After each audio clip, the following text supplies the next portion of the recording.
Welcome to Slow News Day with Kevin Clark. I'm Kevin Clark. Woo. See the good golf over the weekend, Jason? I did. I'm talking about myself. If you smell terrible? Yeah. Yeah. I mean, it's bad. I mean, you've been around some guys every now and then. You're just like, I don't want to watch you bathe, but I'd like to know what you're screwing up. And the thing is, the older you are and the worse you smell, the less likely you're ever going to meet somebody that's like, you know what, I'm in. This guy's 40 and still doesn't know how to bathe properly. This is somebody I want to spend the rest of my life with. And then what about your kids? What if you have kids? Because if you can't wash yourself as an adult, you're in charge of bathing other humans now. I don't like their chances. Ryen Russillo, host of the Ryen Russillo podcast on the Ringer Podcast Network. All around great dude. One of my favorite people to work with. What's going on? Not much. NBA week, NBA draft week. So we're about 48 hours away from my favorite day of the year. Not just sports year. It's a day where I feel complete. And this is a little different. So, we're figuring it out. Thanks for having me. How are you? I'm good. I was wondering this morning, and I can't figure it out. I think it's because there's no player movement in the NFL. There is no NFL Chris Paul. It could not exist. Explain.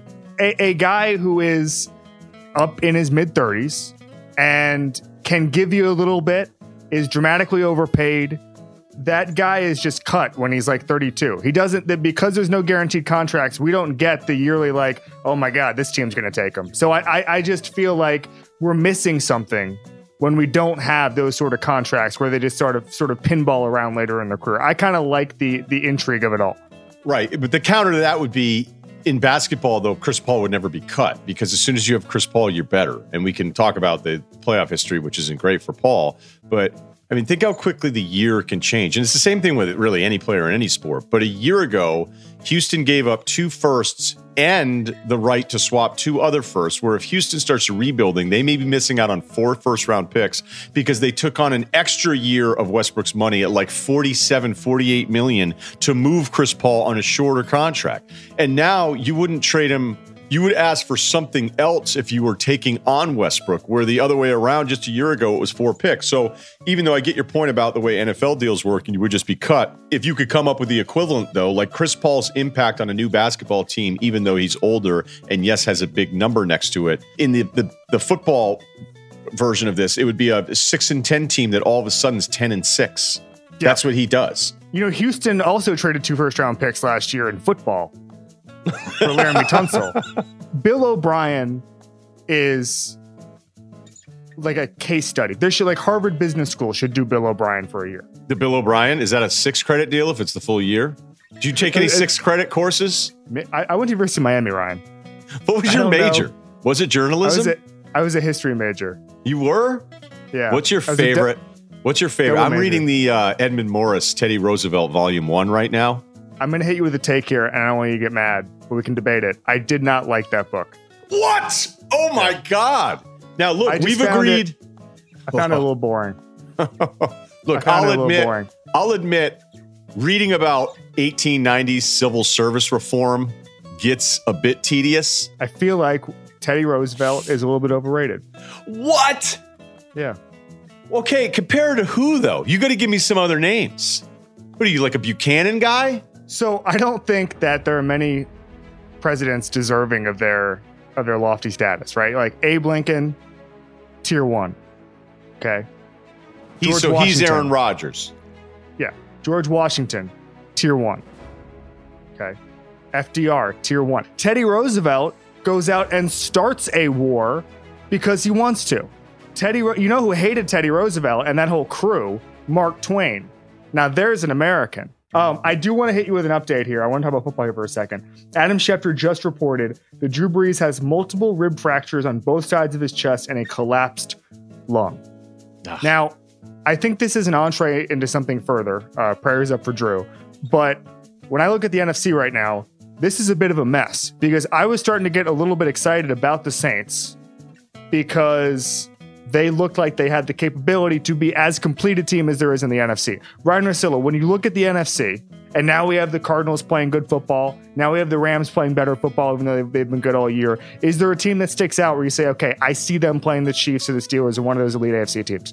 I picked the Saints for the Super Bowl before the season started against that Kansas City team because I just can't imagine Kansas City. Like, if you're picking somebody else, you're just picking somebody else to go, hey, I'm going to do something different because matchup-wise, like, who do you feel good about? And that's fine. Like, I don't care. If somebody picked Pittsburgh, somebody said Baltimore. All right, cool. I admire your courage. I'm probably going to pick Kansas City for like the next 7 years. NFC side of this Packers team is better than last year's team that had a good record. I think you would agree there. Yes. But I don't know what Rodgers was doing in that Jacksonville game. He's a little sloppy. I'm not going to write off Tampa because they got blown out by the Saints. I'm not. Like, it was just an unbelievably ugly game that got uglier by the minute. And I still think Tampa, if you look at all the different factors of it, that's still a really good team, a really good defensive team. And Brady was terrific against Carolina. So, it ends up becoming part of the primetime theory, long working theory of mine. When you look bad in the Sunday night, Monday night slot game, and you're supposed to be good, like Tampa is, the perception around you, like you're marked far too hard after that moment. Like, there's nothing worse. I think Geno Smith had like a great game against the Saints on a Monday nighter for the Jets once. And it was like, by the end of the broadcast, you're like, man, the Jets found their guy. I forget. I'm doing Collinsworth again, like everybody does now.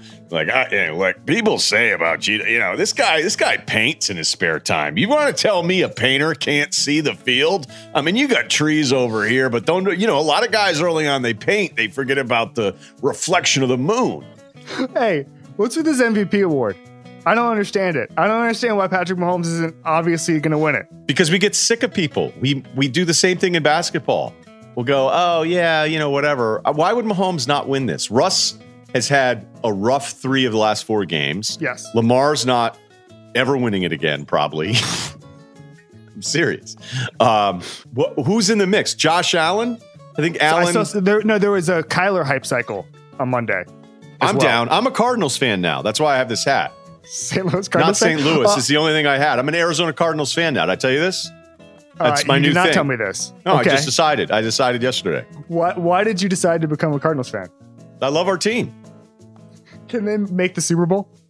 Yeah, definitely. As a Cardinals fan, let's set that aside for a second. As a lifelong Cardinals fan, I just think that there's no way. I think that the MVP award loses something if Mahomes continues on this pace and doesn't win. Because then it really does become NBA style. We're just bored. Let's give it to somebody else kind of thing. Like, Mahomes is the most valuable player in the league. The only other argument is if you wanted to give it to like Aaron Donald or like Myles Garrett or something like that. Like that's that type of player. But I just don't think that there's much of a necessity for that. Let's do horoscopes now. I hope mine says something positive about the future. All right, I hope mine says that there are opportunities just around the corner, but it'll be up for me to decide. There'll be a decision that you make. Leo, August. Yeah, You'll do some of what you want and a lot of what you must, but whether it is your desire to act is less important than how you make sense of what's done. Bro, they ran out. They were like, is that Pisces? The Pisces guys were like, no, we fucked up the cards. We're like, that's Leo. We're like, no, just say something about a thing that may happen. And then that's the most garbage one I've seen in a long time. Mark Ingram was on the show last week and called for the firing of the horoscope person. Said they need to make a change. I'm with them. All right, here's mine. When faced with options, choose the one that allows you the most freedom. You may not know what you're going to do with it, but you'll do little without it. This is just this. We've hit rock bottom with these horoscopes. It's the worst because I know we do this a lot, but these are the worst that I've read. Worst I've read in a while. There's nothing even cosmic about it. All right, Pisces. A man named Doug will punch you on Thursday. Ryan, who's in Club Kevin? Oh, shout out to Mike and Mike, the OG of radio shows. This is a little guy that I picked up off the scrap heap, also known as a room where people waited for stuff, and they would also throw the old gear, old swag in there. This is live from Cincinnati, Mike and Mike, All-Star Weekend, and they have the old hats, the old school hats and mustaches. Mike Greenberg and Mike Golick, welcome to Club Kevin. Which Mike do you like better? Golick.